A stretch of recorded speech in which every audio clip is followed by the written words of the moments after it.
Hello everyone. I'm here to show you how I created this no hole trim for this blanket that I posted recently on Facebook. Shown here is a 7-stitch, same type of trim that was done on the green blanket, which is a 5-stitch wide trim.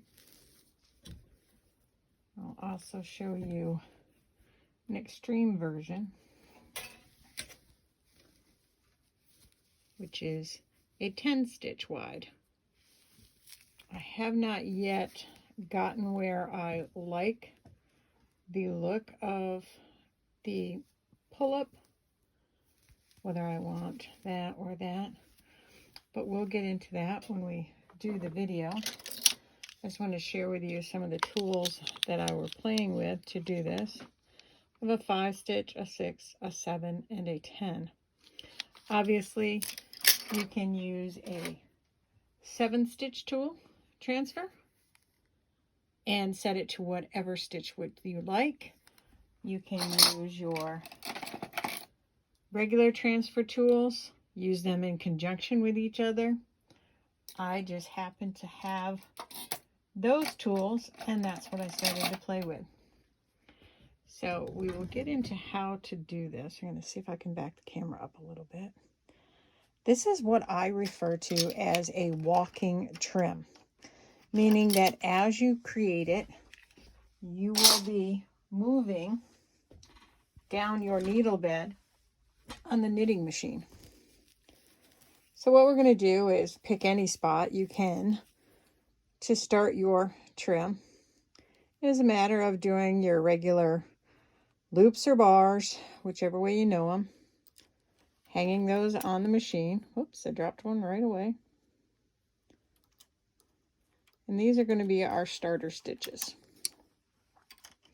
So I have 5 stitches hung, making sure that they are 5 only so that we get all stitches made. Now you are able to do this on either live stitches, on your cast off stitches, on your side stitches. I'm just showing these being hung from another section of the blanket. So this will be our starter. I have 5 stitches hung. I'm going to knit, sorry about that, because I have 5, I'm going to knit 6 rows. That just happens to be what worked out on the green one. And then I'm going to hang another 5 beside it. And here is where closing up is different than any other type of cable trim or walking or worm trim that you may have seen. Is I'm going to take the bars on the side and let me see if I can zoom that in for you. Of course it would be off. Is I am just taking what are the loops of what was knitted, wrapping them, putting them onto the first of the 5 that I picked up. Now you're always going to be working with the 10 stitches. You'll transfer 5, pick up 5, pick up the loops. So here we'll go for 1, 2, 3, 4, 5, 6. So now I'm going to pick up, let me back this up a little bit,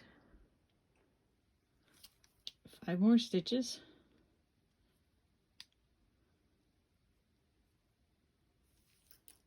Hang them. I'm going to pick up the bars to close the holes. Then I'm going to transfer and put out of work those 5 stitches.